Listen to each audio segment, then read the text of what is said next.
అంటే ఎర్ర డబ్బాలో వేస్తే ఒక చోట వెళ్తుంది, ఏదో ఇతర దేశాలకు వెళ్ళాలంటే నీలం డబ్బాలో వేయాలి, అట్లా ఉండేది దొరికిన.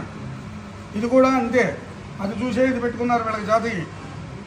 ఆయన దగ్గర కూడా అలా విభజన సెక్షన్స్ ఉన్నాయి.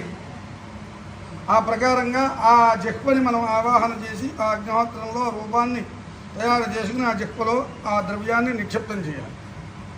అలా చేసినప్పుడు ఈ ద్రవ్యాన్ని సరాసరి తీసుకెళ్ళి వారికి అందజేస్తారు. ఆ ద్రవ్యాన్ని స్వీకరించడం ద్వారా దేవతలకి బలం వస్తుంది, శక్తి పెంపొందిపడుతుంది. ఎలా అంటే మన భాషలో మనం చెప్పుకోవాలి అంటే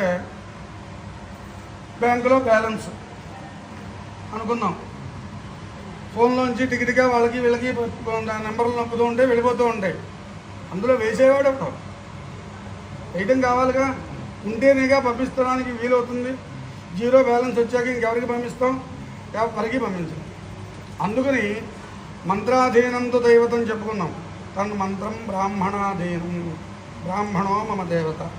బ్రాహ్మణ అంటే ఇక్కడ అర్థం జాతి అని కాదండి, బ్రహ్మజ్ఞానాన్ని కలిగిన వాడు అని, బ్రహ్మ విద్యని అభ్యసించినవాడు అని. ఎవరు చేయగలిగితే మన వీరబ్రహ్మం గారు ఉన్నారు, ఆయన బ్రహ్మజ్ఞానాన్ని పొంది అనేక భవిష్యోత్తర పురాణాలు చెప్పాడు. ఆయన ఎలా జరుగుతుంది అని. వాల్మీకి ఎవరండి, ఎక్కడి నుంచి వచ్చాడు? వాల్మీకంలో ఒక ఉద్భవించాడు, పునర్జన్మ. అది ఒక బోయవాడు తపస్సు చేస్తూ ఆయన మీద పుట్టలు మొలిచినాయి, ఆ తర్వాత దాంట్లోంచి బయటకు వచ్చాడు పునర్జన్మగా. అలాంటి వ్యక్తులు వాళ్ళు బ్రహ్మజ్ఞానాన్ని పొందారు, బ్రహ్మ విద్యని అభ్యసించారు, సంస్కారవంతులై అంతర్బహిశుద్ధులతో మనసులు కొన్నారు. కనుక వాళ్ళకి ఆయా శక్తులు ఉత్పన్నమైనవి. అప్పుడు ఆ మంత్రాన్ని అనుష్ఠించగలిగారు. కనుక బ్రాహ్మణో మమ దేవత అంటాడు భగవంతుడు.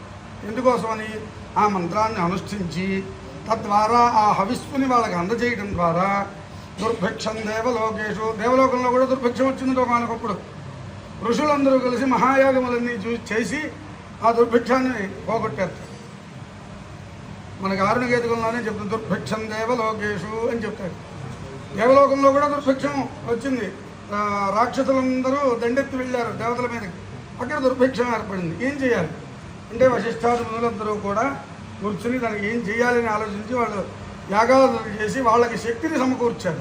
తద్వారా వాళ్ళకి విజయం ప్రాప్తించింది. అట్లాగే ఇప్పుడు మనం ఈ అనుష్ఠానం చేసినటువంటి మహామంత్రముల ద్వారా ఆ హవిస్సులు అందించడం ద్వారా వాళ్ళు శక్తిని సమకూర్చుకుంటారు. ఆ శక్తి ద్వారా మన కోరిక మనం తీర్చుకుంటాం. వాళ్ళని ప్రసన్నం చేసుకున్నాం కనుక వాళ్ళని అభ్యర్థిస్తాం.